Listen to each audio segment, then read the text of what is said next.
Hey everybody, welcome back to the Cows channel. We're just doing a quick little mini news update because it's not really a huge story, but Video Game Chronicle did help me realize that Skull and Bones has lost its third creative director and still does not have a release date. Now, Skull and Bones is what happens when everyone loves the Assassin's Creed where you get to play as a pirate, and they decide, what if you just have a game where you play as a pirate?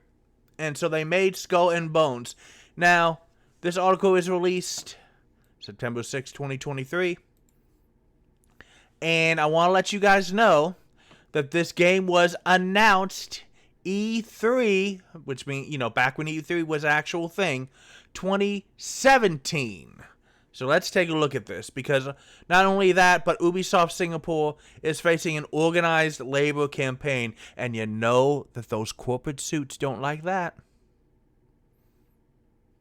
No signs of abating the problems anytime soon. According to originally Kotaku, the oft-delayed pirate game lost its third creative director, Elizabeth Pellin, who had been responsible for rebooting a project that was originally meant to be released in 2018. Now, it's 2023, so it's 5 years past due. And I'm not going to try to judge that too harshly, because, of course, 2019 had a certain health anomaly, so YouTube does not suppress this video. But, yeah, that's still a long time. Now, the reason why this is such a surprise to people is that Skull and Bones actually had a closed beta. I got to see a couple of YouTubers put footage of it, and it looked alright. I don't know, man. You only really got to see, the beginning of a game. It was kind of MMO-like. Here's how you shoot, here's how you do things, here's how you team up with people. Now, the game is supposed to release during Ubisoft's current fiscal year, which, for those of you who don't know, for Ubisoft, their current fiscal year actually ends March of 2024. So, in just 6 months. But there is no release date internally. There's also claims that the creative director Pellin's time at Singapore ended prematurely, and that she was supposed to stay through the end of the year, but came back during the summer. Now, Pellin's most noted for the 2003 shooter 13, which is his really cool associated comic book style adaptation, and I played that, and it was really good.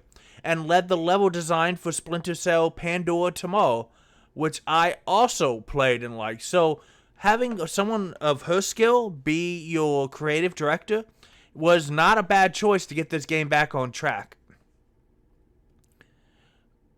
Now, Ubisoft has said in a statement that 5 years ago, Elizabeth Pellin went to Ubisoft Singapore with a mission to reboot the creative direction of Skull and Bones. She succeeded, and the Skull and Bones team is now fulfilling her vision to deliver a unique naval action RPG experience to all players. Goes on to say, the positive feedback received during the recent closed beta highlights the invaluable work Elizabeth and the entire team have done. Now, throughout the game's launch, our focus is to offer the best possible experience to players by considering their feedback and further polishing the game. Now, how true is that? We may never know. Or if we do, it's going to be a long time. It's weird that she departed 4 months, September, October, November, about 4 months early. I mean, the closed beta I don't think had any major detractions. It could use some polish, but it wasn't janky and unplayable. So it's possible that she just did everything she was needing to do. And like they said, 5 years ago, that's a long time to be in Singapore when you live in Europe. So maybe she just said, hey, I've done everything I can. They just have to do what I tell them. I like to go home now. Maybe that was it. But I don't know. It's also weird that there's only about half a year left before the end of the fiscal year, and they still haven't. It's definitely not coming out this holiday season. It's already crowded. There's too many things. And if they just had the closed beta and they're not already pronouncing a release date, that means that they want to do some polishing. So I would say late January or sometime in February, maybe? Kinda, sorta, you don't know, I don't know. But there are other problems because the Singapore studio is also, as we said at the beginning of the article, facing an organized labor campaign by the country's creative media and publishing unit after allegations of workplace harassment and unfair treatment. A ballot exercise is being conducted this week among eligible team members in the studio to determine whether formal recognition should be granted, Ubisoft has confirmed. So let's go here real quick. Also agrees that salaries were performance-based. Let's see. Let's just get some little information. Okay, so Singapore had a structured system in place to handle workplace misconduct reports, and that past allegations were handled appropriately, including taking disciplinary action. What? Yeah, so they're saying everything was done right. Why is it bad? And Singapore's former MD was replaced following misconduct allegations. Left the studio in 2020, but is still with Ubisoft. Last November, a group of Ubisoft employees campaigned for improved working conditions at the company, accused it of continuing to protect and promote known offenders. Okay, so, like, this guy. I mean, it's not like we haven't heard that before. Activision Blizzard been doing a lot. Now, the watchdog for Singapore also agreed with the findings of a third-party consultancy firm's review of their salary structure, which found that employees' wages were performance-based, and there were reasonable justifications for any disparities, such as we've had best practices in place. This usually I'm pretty pro-worker because video game companies are notorious for crunch and other things. But it's not good that the watchdog has said, no, we can find reasonable explanations for everything. But they are doing a ballot to see if they want to unionize, so we'll see how that goes. I don't know if that's going to make the game come out faster or slower. Because here's one other bad thing.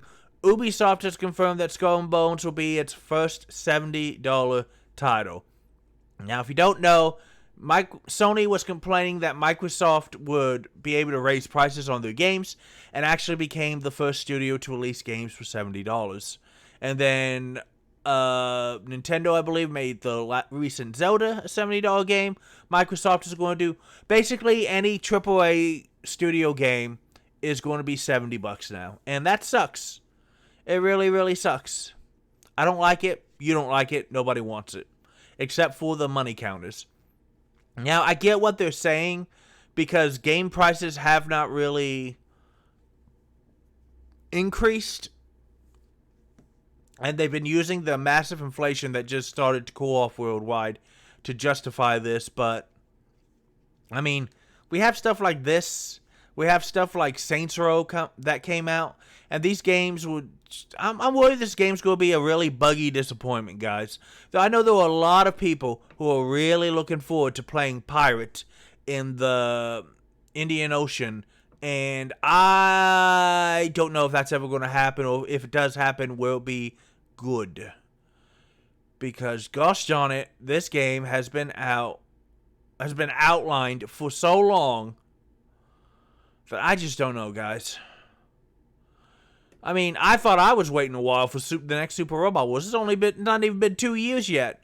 And there's a decent chance I'm going to get an announcement some point in this fall, if anything. These people have been waiting 5 years. But that is your news update. Tell me what you think down in the comments below. I've been having some really good discussions and comments recently on these videos, and I would love to keep it up. What do you think about Skull and Bones losing their third creative director? Do you think she just finished the job early? Or is this another sign that Skull and Bones is going to fall out of yet another release schedule? The organized labor campaign and the $70 price tag. What are your thoughts on those three things, guys? And also what you can do is you can play more games, because games are awesome and you deserve awesome. And we'll see you next time.